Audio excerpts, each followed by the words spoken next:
Hey guys, welcome back. Today we're talking about our top fantasy football busts for 2020. These are the players who are going to break your heart, and you should avoid them if you want to win your draft, to win your league. Let's start this fantasy football podcast right meow. Hit that drop.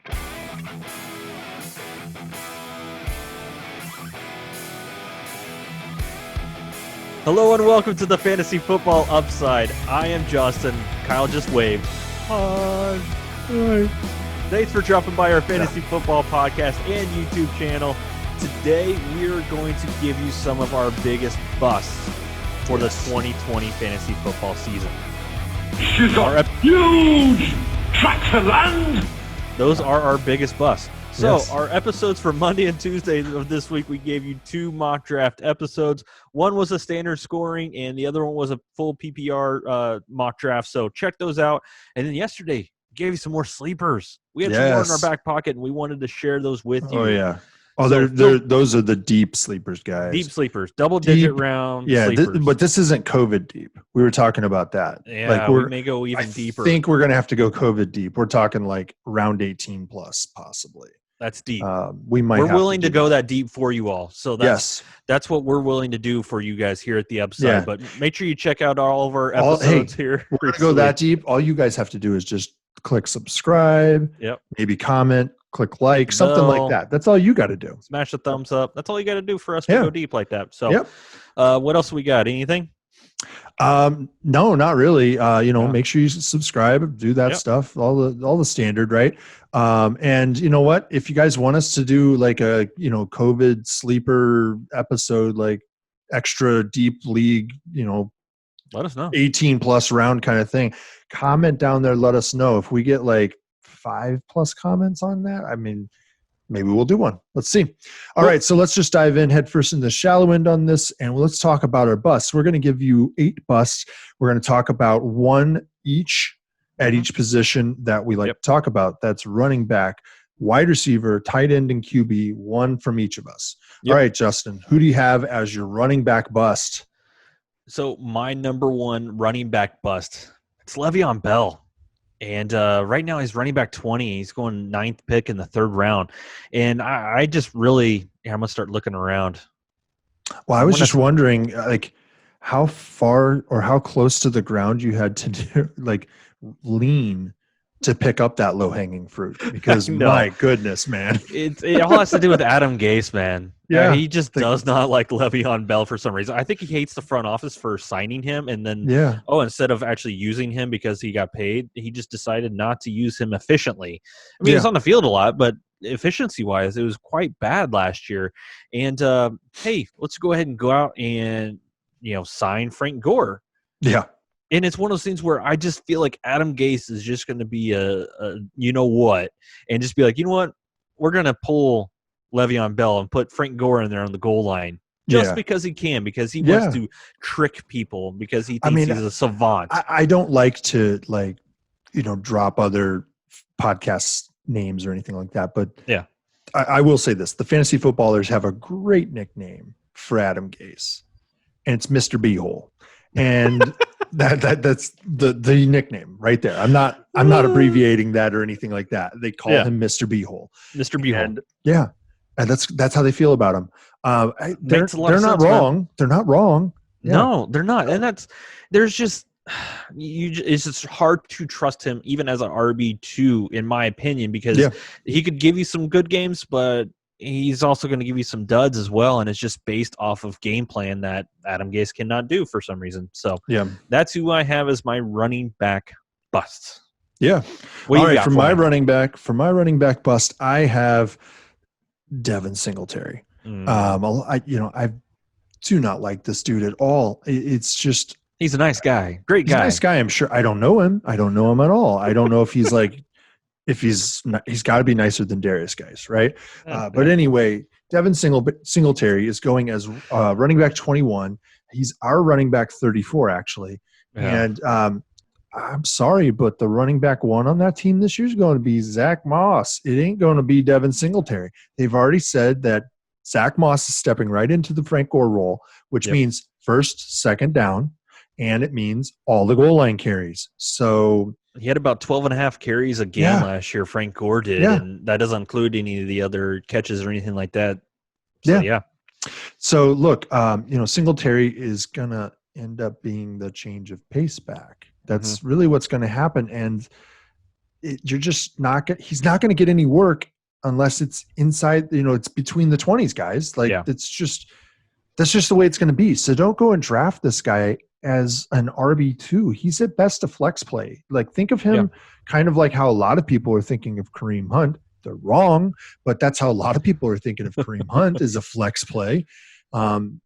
That's the best you're going to get out of Devin Singletary, in my opinion. I feel like Singletary is the opposite of our name here of the fantasy football upside. Sadly, in my opinion, that's all of Buffalo. So, yeah. All right, so let's move on here. Wide receivers. I'll give you my first wide receiver, or my wide receiver. I'll hit it first here. I'm going to break your heart. Yeah, break your heart, right? Again, You're always breaking my heart. Oh yeah, it's Cooper Kupp. He's going as wide receiver 11. He's the 8th pick of the 3rd round. He's not even wide receiver 1 on his team, guys. What the hell's going on? Why are you taking him as a wide receiver 1 in the draft? He's not even wide receiver 1 on his team. We've got him as wide receiver 24, and I think that's a little high too. But look, I feel this is a team that turned into a run-first team last year. And he comes off the field during run plays. He's not a blocking wide receiver like Robert Woods is, right? So he's not on the field every run play. Robert Woods is. So if they want to audible into a pass play while they've got a run play sitting there, he's not getting that pass because he can't catch it from the bench. Until they change the rules, he's not allowed to. So look, 12 personnel, he's off the field. He's just not big enough. It's not he's just got to work on his blocking. No, he's just not big enough for that. He's just not. And actually I came up with a comparison. People think of that situation kind of like how people used to think of Thielen and Diggs, right? These two guys who could both put up wide receiver 1 weeks for you. And I'm not saying that Cooper Kupp can't do wide receiver 1 weeks for you. He possibly will. He's just not going to put them up consistently enough. But the problem here is that people thought that Kupp was the Thielen. Right. And I think he's the Diggs. Yep. So, that's what I've got for you. What do you have for me as a wide receiver? That's a nice little transition because my wide receiver bust, we were really going in on the Bills. And that's Stefon Diggs, wide receiver 22 right now, 9th pick in the 4th round. And it all kind of has to do with a new team. There's always a lot of numbers out there when it comes to somebody being traded or signed with a new team. It's just those numbers just don't add up to really good fantasy relevance. So unless you're Hall of Famer DeAndre Hopkins, which he should, he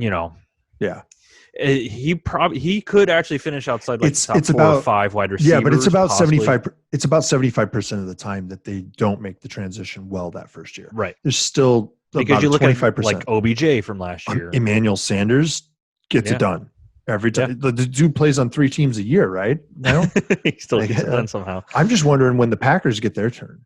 I hope it's before he's completely broken down. Well, no, they don't like to sign or draft free agents that are worth a damn, so that's not going to happen. That's not going to happen. Well, not on offense anymore. No.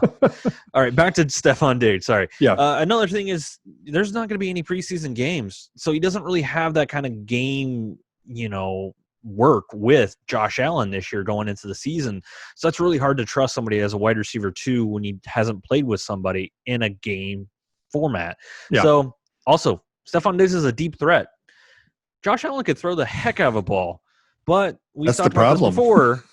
He's not the very most accurate. If you haven't done it yet, go to YouTube. You're already on YouTube. After you're done watching this video, of course, and hitting subscribe. Just open a new tab. Just open up a new tab. And just look up Josh Allen overthrows. And that'll give you a nice little comedic relief for just a little bit. But also, I think John Brown is still the wide receiver 1 on this team because he already has that chemistry. And he actually finished just outside as a wide receiver 1 last year. This Diggs situation could end up being like OBJ going to the Browns last year, where the guy who everybody thought, now he's the wide receiver 2, still is the wide receiver 1. And that was Landry last year. Yep. All right. So for tight ends, that's what we're going to talk about next. And my tight end bust, it's actually Hunter Henry. And he's going to tight end 7 and 4th pick in the 6th round. And if you caught our sleeper episode just yesterday, we talked about this for the Chargers. They're going to be a run-heavy team. Mm-hmm. And it's one of those things where I actually almost look at Hunter Henry as possibly like the 4th in line for targets. Because you look at Keenan Allen, you look at Mike Williams, and you also look at Austin Eckler as possibly the top 3 for targets. And then you slide in Hunter Henry. There might be a little bit of difference here with Mike Williams. He's kind of up and down when it comes to consistent targeting. But that's why I kind of see that. And you can't ignore all of the major injury concerns that you have with Hunter Henry. I feel like he never can finish out a whole season. And it's just tough luck injuries. It's torn ACLs and everything. So he is, I think they franchise tagged him this year, so he is in a contract year. So, I mean, that's even more motivation for him. But I don't think motivation is what's stopping this guy. It's just he can't stay on the field. And, I mean, I didn't even mention the quarterback play. You don't have check down King Phillip Rivers anymore, or Mr. I love to throw to tight ends in the end zone as much as pumping out kids. It's Justin Herbert or Tyrod Taylor. Maybe they like doing that as well, but they haven't really shown that before in the past. So that's who I have as my tight end bust. All right. Well, I have Jared Cook. This one's a little bit, I think, a little bit more anticipatable. I think that everybody can kind of look at that and say, yeah, he's probably mediocre in a high-powered offense, but he's got more competition now. He's going as tight end 9 right now, 11th pick of the 7th round on average. That blows my mind. Like, why are you taking the 9th tight end in a draft in the 7th round, the back of the 7th round even? He's our tight end 16. I think that's probably a little bit more rational. He's going to finish probably somewhere between 14 and 18 in my opinion. This guy is a perennial 40-catch guy, right? He's got 65 targets last year, 43 catches. He did go for over 700 yards, but he had 9 touchdowns. And we talked about this before, that Michael Thomas, he only had like 3 receiving touchdowns last year or something. That's insane. That dude's due for a progression, and Jared Cook is the spot where those touchdowns are going to come from, guys. Yeah. He is not a 9-touchdown guy. Expect more like 3 touchdowns from him. Then you add in, here's another reason that he's really probably going to at best get 3 touchdowns, and that's Emmanuel Sanders is now on that team.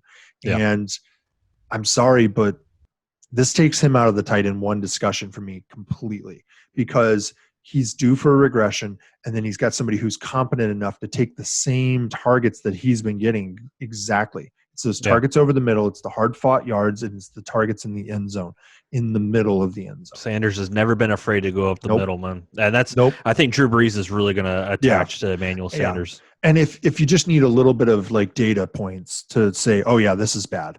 21% of his catches last year were for touchdowns, guys. That's not normal. All right. High score. Did I break it? Yeah. That's called variance. Okay. So my QB, here we go. Let's pile it on. Here it is. Josh Allen of the Bills, right? So there you go. We got the whole battery. We really do. We have the wide receiver, we have the running back, and hey, let's go with the one of the running backs, because we like Zach Moss. Actually. We do like Zach.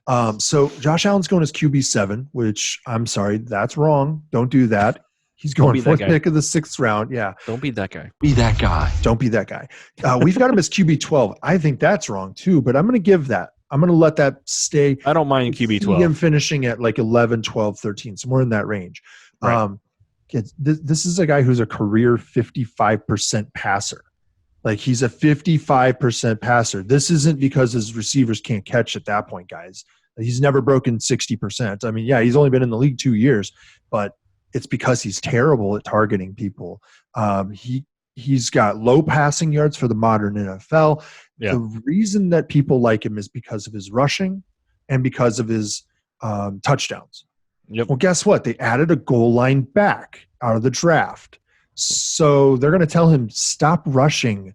You're the guy who's supposed to throw the ball. Stop doing that. The TDs are not yours to get on the ground. So he's due, in my opinion, for a TD regression, because they do have a competent goal line back. They had Frank Gore last year. he wasn't putting anything in the end zone anymore, guys. It's just not his. He got hurt towards the end of the season too. So there's a reason why Josh Allen kind of had some good games towards the end of the season. It's because they didn't have their goal line back.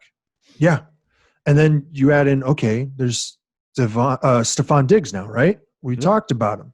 Yep. Stefon Diggs doesn't matter if you can't hit the broadside of a barn when you're throwing it, right? Let alone a moving wide receiver who's fast and 40 yards down the field in the blink of an eye, right? So that doesn't change anything for me. Josh Allen still is a rotten egg. Why are you drafting him as your 7th QB, guys? Kyle, I really wish you would tell me how you feel. I really wish you would lay it out there more for me. You know what? Next time I'll try not to hold back. So, good job. Yeah. All right. So who do you have for me as your QB? And this one might sting just a little bit, but I think you know why I'm doing it. Yeah, and it's Aaron Rodgers, and he's going as QB 10 right now, 3rd pick. I'll tell you that just 1 second. When I saw you put him in there, I was like, where is he going? And I looked at Fantasy Pros, and they've got him as QB 8. And I was like, that's wrong. Yep. I use Fantasy Pros composite ADP, so I use a few other ones. So some other, like Fantrax or my fantasy league probably put him a little higher, QB 12, 13 or something like that to give him that QB 10 number. And I just – okay, Kyle, tell me, did the pass offense really improve this offseason? No. I mean, instead of drafting, I don't know, one of the best quarterbacks that we've seen in my lifetime with maybe some more weapons to be used towards the end of his career, no, they decide to go ahead and draft his backup, a future heir apparent that you don't really know if really going to come true or not. Yeah. And let's go ahead and draft another running back, even though you have Aaron Jones and Jamal Williams in the backfield. So, once again, the Packers have never drafted a wide receiver in the first round with Rodgers at QB. Yeah. That's just insane to me. They've done really well with some of the running or wide receivers that they've been able to pick in the 2nd and 3rd rounds with Jordy Nelson and Devontae Adams. But it's like, why not give a once-in-a-lifetime quarterback some more weapons? But they just don't do that. And once again, it's a Matt LaFleur system, which means that's going to be a run-heavy team. Yeah. So I don't think that's going to change. I mean, heck, he finished as like the QB 10 or 11 last year. I just don't see there's going to be a progression when it comes to him finishing higher than this. I think it's possible, but unlikely. But I do think it's possible. The playbook will be opened up a little bit more. So I don't know that we know exactly the full extent of that playbook right now. Right. But we've talked about it before. I actually understand the Jordan Love pick. I understand it because when are the Packers going to pick at the front of the draft to be able to get somebody to replace him? It wasn't really at the front of the draft, though. No, that's my point. Is that they traded up a little bit, but somebody who they think is a top tier talent who should be taken near the front of the draft. Okay. They're never going to have a chance at a guy like that. Like as long as Aaron Rodgers is there, they're not drafting at the front of the draft. So to be able to pick somebody who could be his replacement possibly in the future, they think, how often is that guy going to fall to them in the back of the first round? So that's why they did that. So I understand it. I don't like it. I understand.